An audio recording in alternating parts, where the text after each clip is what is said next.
I stood in the doorway of the Wainwright family study, my hands trembling as I clutched the formal invitation to my own baby shower. Across the room, my mother-in-law Eleanor's cold voice cut through the air like a blade. We all know why she trapped James into marriage. A nobody from South Boston with no family connections, and suddenly she's carrying the heir to the Wainwright fortune? Please.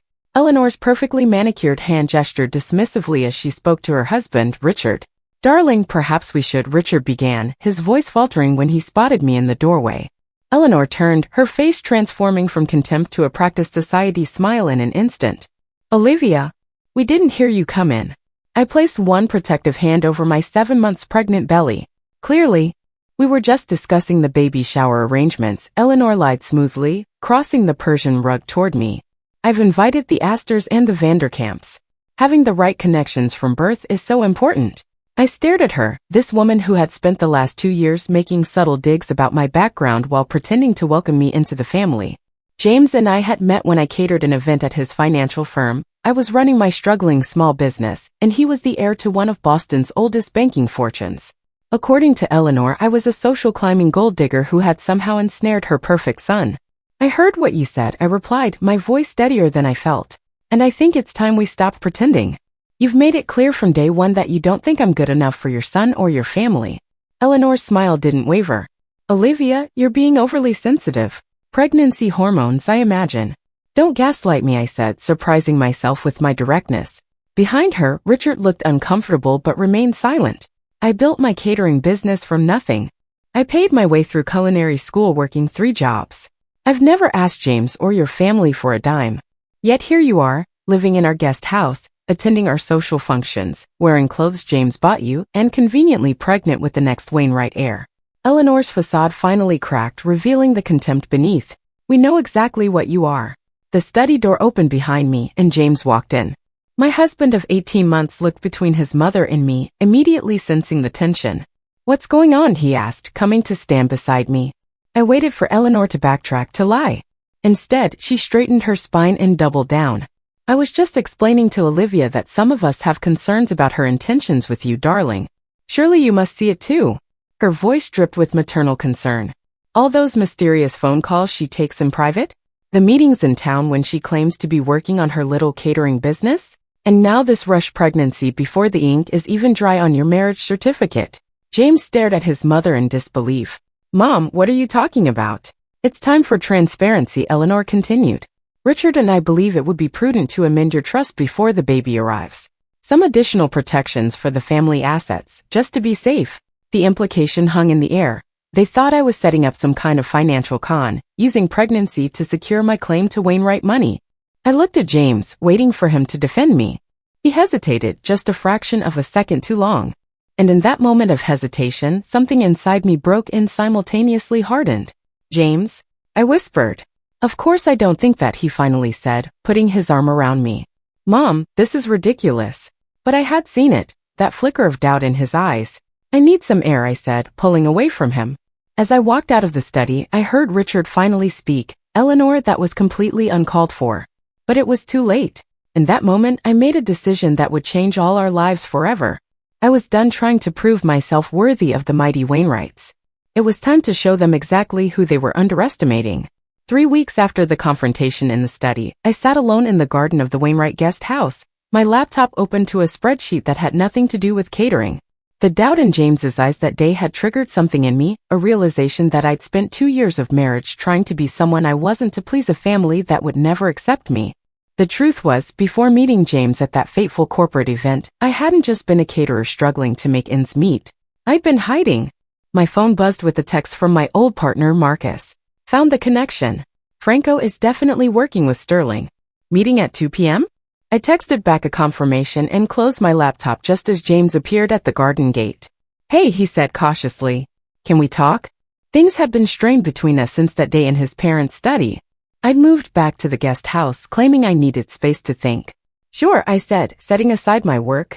James sat across from me, running his hands through his dark hair, a gesture I once found endearing. I miss you, he said simply. Please come back to the main house and live under the same roof as your mother? After what she said? She was completely out of line, James agreed.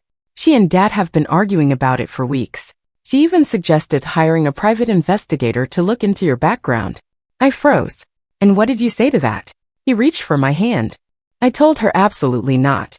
You're my wife. But you hesitated that day, James. When she accused me of being a gold digger, you hesitated. He looked away. It was just shock, hearing my mother say those things. You know I trust you. Do I? I stood up, one hand resting on my swollen belly. Because from where I'm standing, you've never really asked me about my life before we met. You assumed what everyone assumes, that I was just a hardworking caterer from a blue-collar background. James frowned. What are you saying? I'm saying your mother is right about one thing. There's a lot you don't know about me. I took a deep breath. My father wasn't just some anonymous deadbeat who abandoned my mother. He was Thomas Grant. James's eyes widened. The Thomas Grant? The hedge fund manager who went to prison for that massive fraud scheme 10 years ago. I nodded. When it all fell apart, I was in college. Mom had already passed away from cancer, and suddenly I was alone with a notorious last name. So I took my mother's maiden name, Sullivan, started over, and built something honest with my own 2 hands. Why didn't you tell me? At first, it was just habit. I'd been hiding who I was for so long. Then when things got serious between us, I was afraid. Afraid you'd look at me differently. I wouldn't have, he insisted. Your family certainly would have. Can you imagine Eleanor's reaction? Finding out her son was dating the daughter of the man who defrauded half of Boston's elite. James was quiet for a moment. Is that why you've been taking those private calls? Why you've been so secretive lately? Partly, I admitted. The FBI has been building a new case. They believe my father didn't act alone, that he was set up to take the fall for his partners. They've been interviewing me because I used to help with his filing when I was a teenager. I might have seen documents that could help their case. It wasn't the complete truth, but it wasn't entirely a lie either. Why wouldn't you share this with me? I'm your husband. Because the main suspect they're investigating is Harold Sterling, I said quietly. James went pale. My godfather Harold? Yes, your father's best friend. The man who helped build Wainwright Financial from a regional bank to what it is today. That's impossible, James shook his head. Harold practically raised me after my brother died. He's family. The FBI thinks he and my father were running a complex fraud scheme together, but Sterling made sure my father took all the blame. These are serious accusations, Olivia. Which is why I didn't tell you, I replied. I knew where your loyalties would lie. With my wife, James said firmly, but I could see the conflict in his eyes. My phone buzzed again. Marcus was getting impatient. I have to go into town for a meeting, I said, gathering my things. With the FBI? James asked. I hesitated, then nodded. It was easier than explaining the truth. As I walked away, James called after me. Liv, please, let me help you through this. Whatever your father did, it doesn't change how I feel about you. I turned back. But what if it wasn't just my father, James? What if your family's wealth, your legacy, everything you've been proud of, what if it was built on fraud? I left him standing in the garden, his face a mask of confusion and doubt. What I didn't tell him was that my meeting wasn't with the FBI at all. I was done being on the defensive. It was time to unleash what Eleanor feared most, a woman who knew exactly how much she was worth. You look good for someone 7 months pregnant and in the middle of a marital crisis, Marcus said as I slid into the booth across from him at the Blackbird, a discreet bar in downtown Boston where finance types conducted business away from prying eyes. Save it, I replied, accepting the sparkling water he'd ordered for me. What have you got? Marcus Delaney had been my closest friend since college, and the only person who stood by me when my father went to prison. He'd gone on to build one of Boston's most successful boutique investment firms, while I'd gone underground, changing my name and starting over. First, he said, sliding a folder across the table, confirmation that Harold Sterling was indeed the mastermind behind your father's operation. The FBI is building a case, but Sterling has covered his tracks well. I already knew this part. What I needed was leverage. And the other thing? I asked. Marcus's expression turned grim. You were right about Wainwright Financial. Richard may not be directly implicated in the fraud, but the bank has been laundering money for years through a series of shell companies. Most of it traces back to Sterling, but Richard had to have known. James had no idea, I said quietly. Of course not. They've kept him focused on legitimate operations, grooming him to take over while keeping him clean. I stared out the window, watching Boston's financial district gleam in the afternoon sun. And my father? Marcus hesitated. All evidence suggests Sterling visited him in prison 3 days before his supposed heart attack. My father's convenient, natural death in prison had always seemed suspicious to me. Now I was all but certain Harold Sterling had silenced my father to protect himself and the Wainwrights. What's your endgame here, Liv? Marcus asked. Revenge? Justice? Protection, I replied, resting a hand on my belly. For my child and for me. The FBI would, eh? The FBI moves too slowly, I cut him off. And the Wainwrights have too much influence. I need to protect myself now. I pulled out my own folder and handed it to Marcus. Inside were documents detailing my plan, a plan I'd been working on since long before the confrontation with Eleanor. Marcus whistled as he reviewed the papers.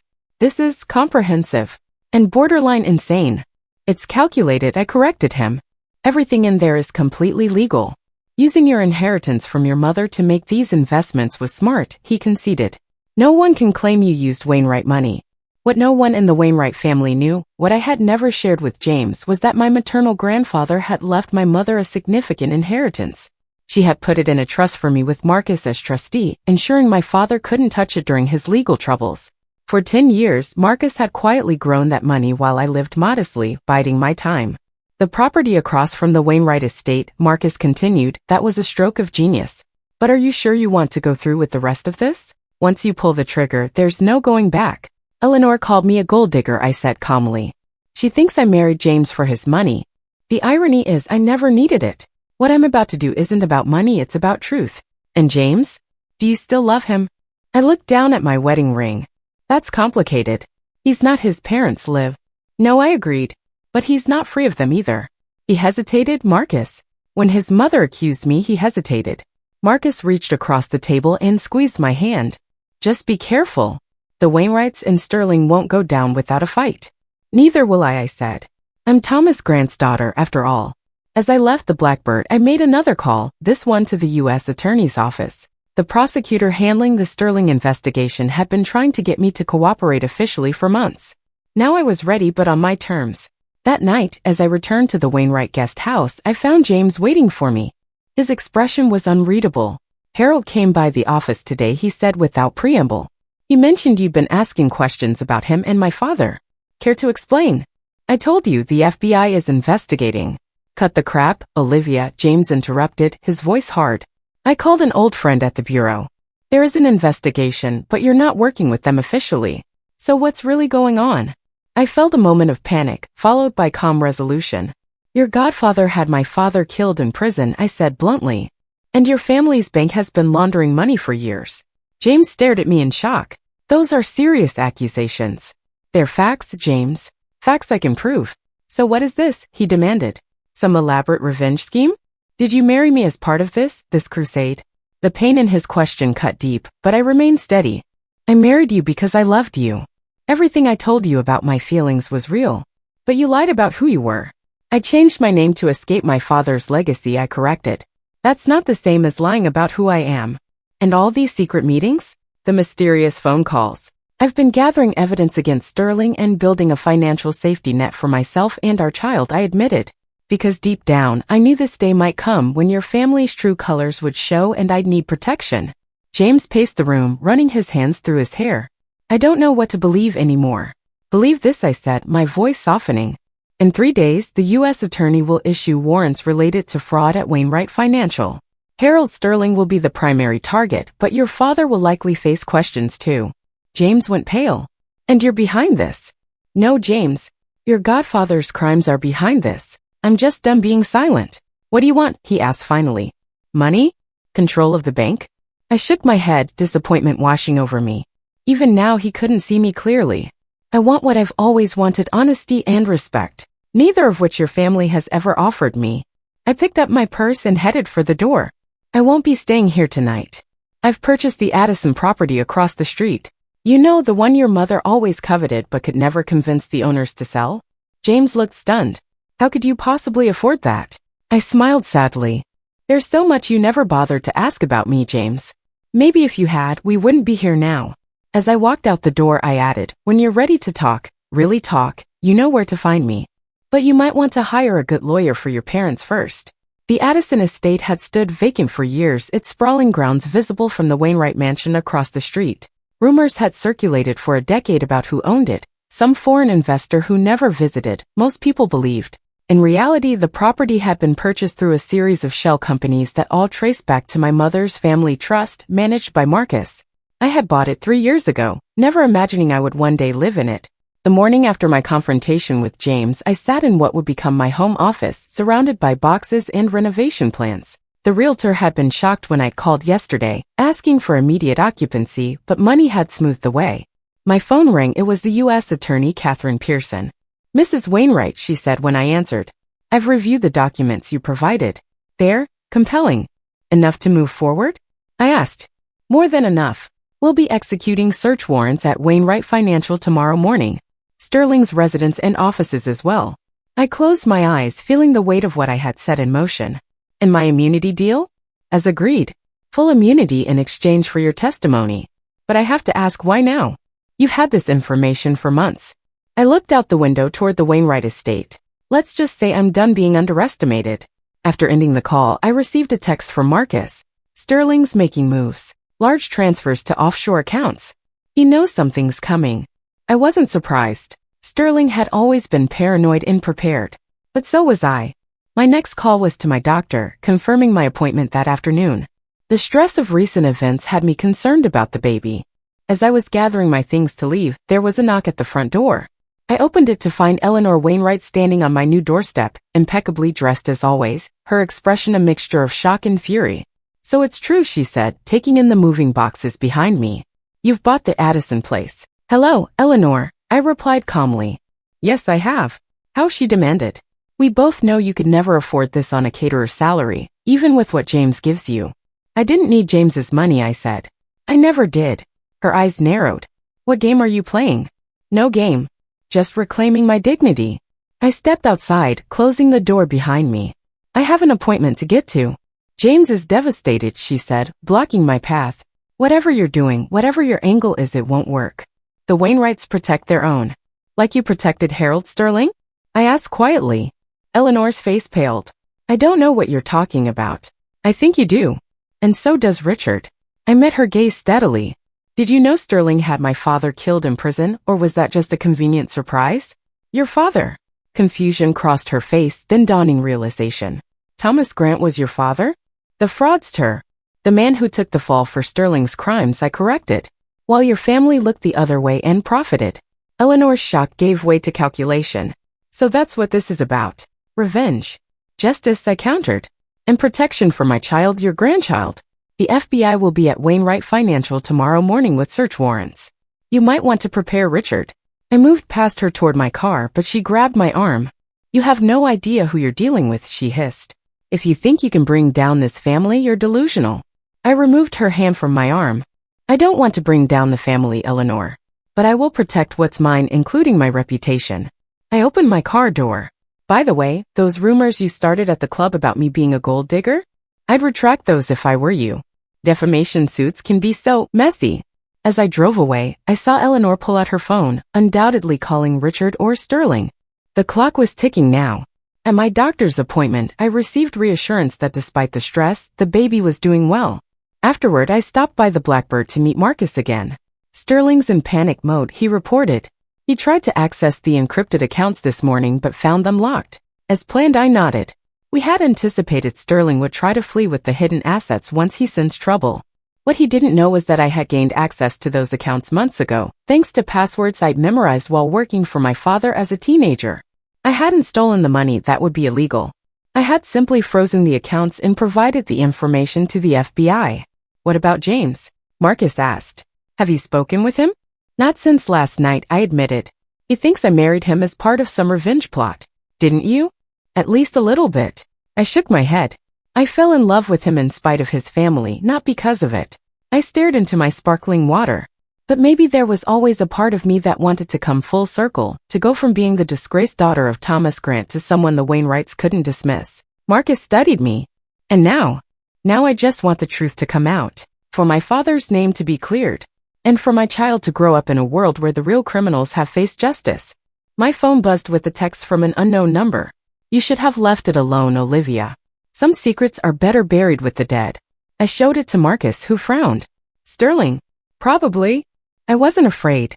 I had anticipated threats. As we were leaving the bar, my phone rang again, James this time. "Where are you?" he demanded when I answered. "Out," I replied. "Why?" "My father just got a call from our lawyers. The FBI has served notice of their intent to execute search warrants tomorrow. Harold has disappeared, and his wife says he received a threatening message from you. That's not true, I said. I haven't contacted Sterling at all. This is really happening, isn't it? James's voice cracked. Everything you said about Sterling, about the bank. Yes, I confirmed. I'm sorry, James. There was a long pause. Meet me, he finally said. Not at either house. Somewhere neutral. I suggested a quiet cafe near the public garden, and he agreed. As Marcus dropped me off at the cafe, he squeezed my hand. Be careful. If Sterling is feeling cornered, there's no telling what he might do. I nodded, suddenly feeling the weight of all the secrets and plans I'd been carrying. As I watched James pull up in his car, I wondered if there was any way back for us, or if this was the beginning of the end. The cafe was nearly empty when James arrived. He looked exhausted, with dark circles under his eyes and his normally immaculate appearance slightly disheveled. He slid into the booth across from me without ordering anything. My father just spent 2 hours with our family attorneys, he said without preamble. They seem to think he'll be indicted as an accessory to financial crimes. He probably will be, I replied honestly. The evidence is substantial. James ran a hand over his face. And you've had this evidence for how long? I've been gathering it for years, I admitted. Since before I met you. A flicker of pain crossed his face. So our entire relationship was what? Research? A way to get closer to your targets. No, I said firmly. Meeting you was coincidence. Falling in love with you was real. But you never told me who you really were, he countered. You never shared this crusade of yours. I leaned forward. Put yourself in my position, James. The daughter of a disgraced financier who died in prison. Would you have trusted the son of Richard Wainwright with that information? Especially when your family had ties to the man I suspected of framing my father. We're married, James insisted. You're carrying my child. And when your mother called me a gold digger, you hesitated, I reminded him quietly. Part of you wondered if she was right. He didn't deny it. I don't know who you are anymore. I'm exactly who I've always been, I said. A survivor. Someone who values truth and justice. The only difference is now you're seeing all of me, not just the parts that fit comfortably into your world. James was quiet for a long moment. The Addison estate. How did you afford it? My maternal grandfather left my mother a significant inheritance. Marcus Delaney has been managing it for me since my father went to prison. I gave a small ironic smile. The catering business was real, but it was never my only source of income. So all this time you were, what? Independently wealthy. Comfortable, I corrected. Nothing like Wainwright wealth, but enough that I never needed to marry for money, despite what your mother thinks. James absorbed this. And tomorrow? What happens when the FBI raids the bank? They'll find evidence of money laundering, fraud, and possibly worse. Sterling will be the primary target, but your father will face questions about what he knew and when. And you'll be the star witness, James concluded bitterly. I've made a deal with the U.S. attorney, I confirmed. Immunity in exchange for my testimony and evidence. Immunity from what? Were you involved in my father's crimes? No, I said firmly. But as Thomas Grant's daughter, there were questions about what I might have known or facilitated years ago. The immunity deal protects me from any potential accusations Sterling might make to deflect blame. James stared at me, conflict evident in his eyes. I understand wanting justice for your father. I even understand being cautious about revealing your identity. But buying the house across from my parents? That feels vindictive. It's strategic, I corrected. I needed a safe place separate from Wainwright property. Somewhere that couldn't be taken from me if things went badly. I didn't add that Eleanor's long-time obsession with the property had indeed factored into my decision. Some pettiness was understandable given the circumstances. And us? James asked finally. Was there ever really an U.S. or was I just collateral damage in your plan? The question hurt more than I expected. There absolutely was an U.S., James. I married you because I loved you. I'm having this baby because I wanted to build a family with you. I reached for his hand across the table. The question is whether there can still be an us now that you know everything. He didn't pull away, but he didn't squeeze back either. I don't know, he said honestly. Everything I thought I knew about my family, about my legacy, it's all built on lies. Not everything, I said gently. You built your part of the business legitimately. Your work with sustainable investment portfolios, the Community Reinvestment Initiative, those are all you. But funded by dirty money, he countered. Which is why you have a choice to make, I said. You can distance yourself from your parents' actions, cooperate with authorities, and rebuild Wainwright Financial the right way. Or you can go down defending a legacy that was corrupt from the start. James was quiet for so long I thought he might not respond. Finally, he looked up at me. Sterling called me an hour ago. He's in the Caymans. He said you're manipulating everyone, that you've been planning this for a decade as revenge for your father. I tensed. And what do you believe? I don't know what to believe anymore, James admitted. But I do know one thing, Harold was like a second father to me after Michael died.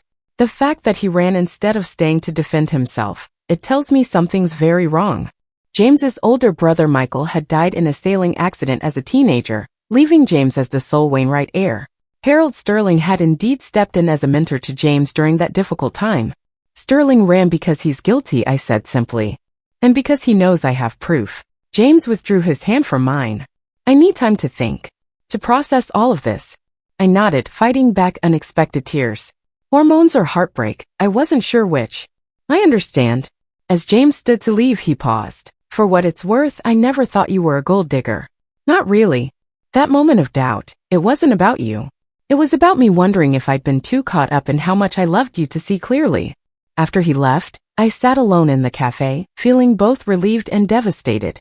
The truth was finally coming out, but the cost might be my marriage. My phone buzzed with a text from Marcus. Sterling's made contact with Richard from the Caymans. Sources say he's threatening to implicate Richard in everything unless he intervenes with the FBI. I texted back. How solid is our evidence against Sterling? Marcus's reply was immediate. Bulletproof. His fingerprints are all over the transactions. Documents from your father's old files connect the dots. Even if Richard wanted to help him, he couldn't make this disappear. I took a deep breath. Tomorrow would change everything for the Wainwrights, for Sterling, and for me. The pregnant daughter of Thomas Grant was about to become front-page news, and there was no turning back. As I drove to my new home across from the Wainwright estate, I saw Eleanor standing at her front window watching me. I raised my hand in a small wave, not out of spite but acknowledgement. The game was over. Now it was time for truth. The morning of the FBI raid dawned with unusual clarity for a Boston fall day. I stood at the window of my new home, watching as a procession of dark SUVs pulled up to the Wainwright estate across the street. Agents in windbreakers emblazoned with FBI dispersed to the main house and simultaneously to Wainwright Financial Headquarters downtown, where another team would be executing a parallel search warrant. My phone rang. Catherine Pearson from the U.S. Attorney's Office. It's happening, she said when I answered. Sterling's being detained in the Caymans pending extradition, and we're serving Richard Wainwright with a subpoena to testify before a grand jury. And James? I asked, unable to keep the concern from my voice.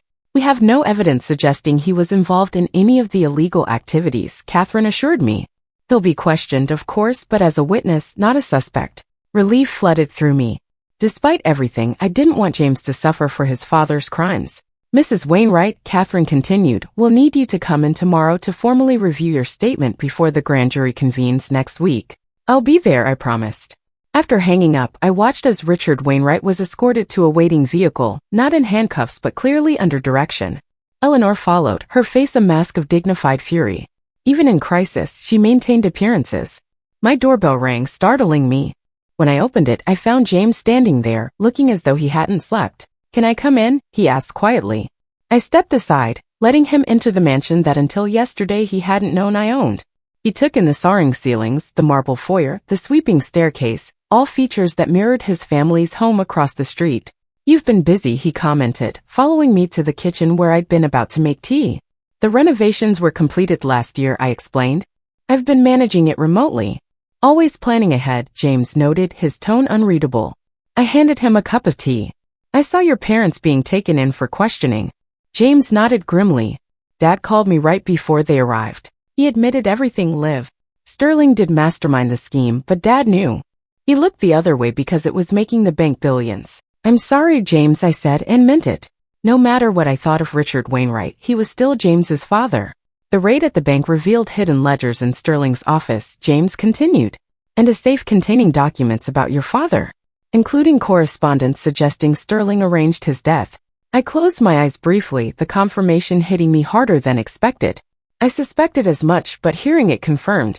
There was also evidence clearing your father of initiating the fraud, James added. Sterling set him up, then eliminated him when he became a liability. I took a shaky breath. That's what I've been trying to prove for 10 years. James studied me across the kitchen island. Why didn't you just come to me with all this from the beginning? I could have helped you. Could you? I challenged gently. Would you have believed that your godfather, the man who practically raised you after Michael died, was a criminal who framed and then murdered my father? Would you have accepted that your own father was complicit? His silence was answer enough. I had to be strategic, I continued. Gather irrefutable evidence. Build a financial safety net. Make sure that when I finally moved against Sterling, there would be no way for him to wiggle free or harm me or our child. But buying this house, James gestured around us, right across from my parents. That feels personal. I didn't deny it. After your mother called me a gold digger and you hesitated, yes, it became personal. I wanted them to see that I never needed Wainwright money, that I had my own resources, my own power. And now? What happens now? James asked, his voice softening. The FBI has what they need. Sterling will face justice. My father will likely make a deal to avoid prison time. What do you want, Olivia? It was the first time he'd used my name instead of Liv since discovering my secrets. I want my father's name cleared, I said. I want the world to know he was set up by Sterling. And after that? James pressed. I rested my hands on my belly, feeling our child kick. I want to raise our baby somewhere safe and honest. I want to stop living with secrets and lies. With me, he asked quietly. The question hung in the air between us. Despite everything, I still loved him. But too much had happened to simply go back to the way things were. I don't know, James, I answered truthfully. Can you accept who I really am? Not just Olivia Sullivan, the caterer you fell in love with, but Olivia Grant, Thomas Grant's daughter who spent a decade planning to clear her father's name. James was silent for a long moment. I feel like I'm meeting you for the first time, he finally said. And yet, the qualities I fell in love with are still there. Your determination, your intelligence, your loyalty, even if it wasn't directed at me the way I thought. My doorbell rang again, interrupting the moment. Through the front window, I could see Eleanor Wainwright standing on my doorstep, looking uncharacteristically disheveled. Your mother, I said to James, moving toward the door. He caught my arm. You don't have to let her in. Yes, I do, I replied. This confrontation has been coming for years. When I opened the door, Eleanor didn't wait for an invitation. She stormed past me into the foyer, then stopped short when she saw James. What are you doing here? She demanded. Talking to my wife, James replied calmly. Eleanor looked between us, her composure cracking. They've taken your father to the federal building. They're saying he knew about Sterling's crimes, that he helped cover them up. He did, James said simply. And you, Eleanor, turned to me, eyes blazing. You orchestrated all of this, set yourself up in this monument to your revenge, right across from our home. This isn't about revenge, I said evenly. It's about justice. Your family friend Harold Sterling framed my father, then had him killed in prison. Your husband helped cover it up. Those are facts, not accusations. Your father was a crook, Eleanor spat. No, James interjected. Sterling was the crook. And now we have proof. Eleanor seemed to deflate slightly, sinking onto one of the foyer chairs. Do you have any idea what this will do to our family? Our reputation. The same thing that happened to mine when my father went to prison, I replied without sympathy. The difference is my father was innocent. Richard wasn't. He was protecting the bank, Eleanor insisted. Protecting our legacy. A legacy built on fraud, I pointed out. Eleanor looked up at James. And you? Where do you stand in all this? James glanced at me before answering. I stand for the truth, Mom. However uncomfortable it might be. A car horn sounded outside. Through the window, I could see Catherine Pearson waiting in an unmarked sedan. That's my ride to the federal building, I explained. I need to give my formal statement. Eleanor stood shakily. This isn't over. Actually, it is, I said firmly. Sterling will go to prison. Richard will likely strike a deal. The bank will survive under new leadership, perhaps James's if he wants it. And you? Eleanor asked bitterly. What do you get out of all this? I met her gaze steadily. My father's name cleared. My own sense of justice. And the knowledge that my child will grow up in a world where the truth matters. As I gathered my coat and purse, James asked, Can I come with you? The question surprised me. To the federal building? He nodded. I want to hear the whole story. Everything you know about Sterling, about my father's involvement. No more secrets. I hesitated, then nodded. All right. Eleanor watched us with narrowed eyes. So that's it? You're taking her side against your own family. James turned to his mother. I'm taking the side of truth and justice. Dad made his choices and now he has to face the consequences. And us. Eleanor gestured between herself and James. What becomes of us? That depends on you, James replied. On whether you can accept that the Wainwright legacy isn't what you've pretended it was. On whether you can make amends and move forward honestly. Eleanor's face hardened. I'll never forgive her for this, she said, nodding toward me. That's your choice, I said calmly. But this house across the street? It's where your grandchild will grow up. So you might want to reconsider. As we walked out to Catherine's waiting car, leaving Eleanor standing in my foyer, James took my hand. Did you mean that? He asked quietly. About our child growing up in this house? Yes, I said. It's safe. It's mine. No one can take it away from us. And me? James asked. Is there a place for me in that future? I squeezed his hand. That depends on what happens next. As Catherine's car pulled away from the curb, I caught a final glimpse of Eleanor watching from my doorway, the gold digger's mansion she'd never be welcome inside. 6 months later, I stood in the nursery of my mansion, rocking my daughter Sophia to sleep as the late afternoon sun slanted through the windows.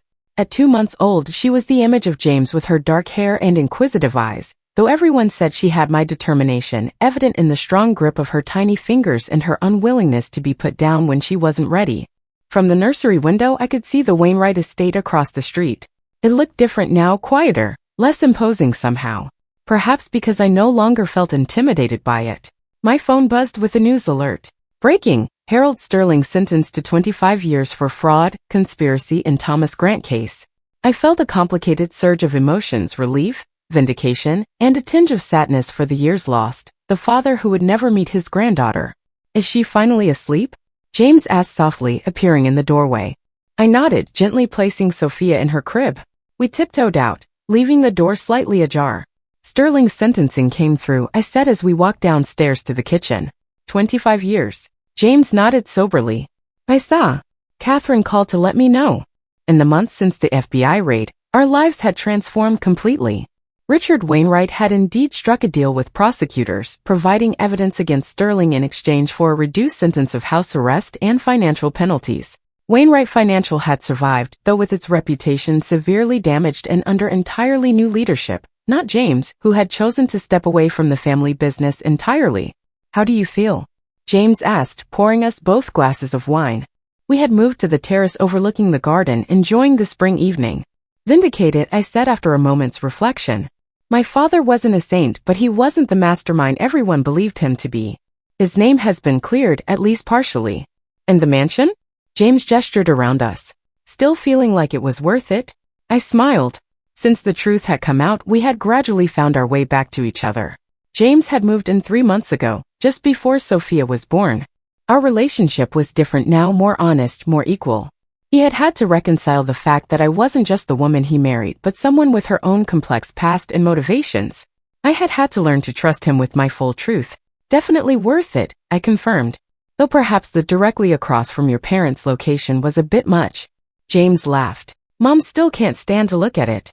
Dad says she closes the curtains on this side of the house.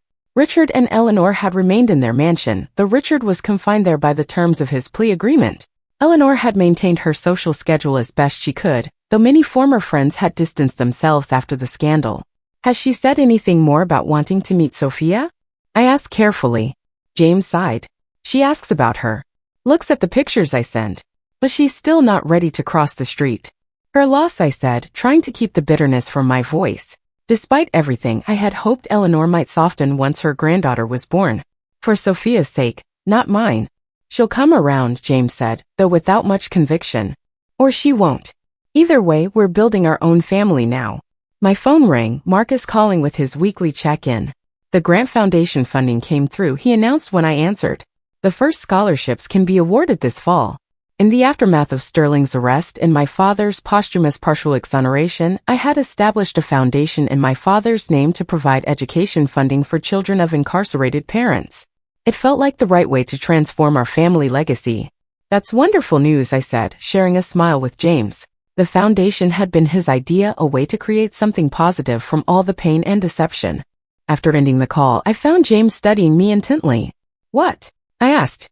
Just thinking about how far we've come, he mused. A year ago you were the caterer turned gold digger in my mother's eyes, secretly plotting to clear your father's name. I was the oblivious husband who had no idea who he'd really married.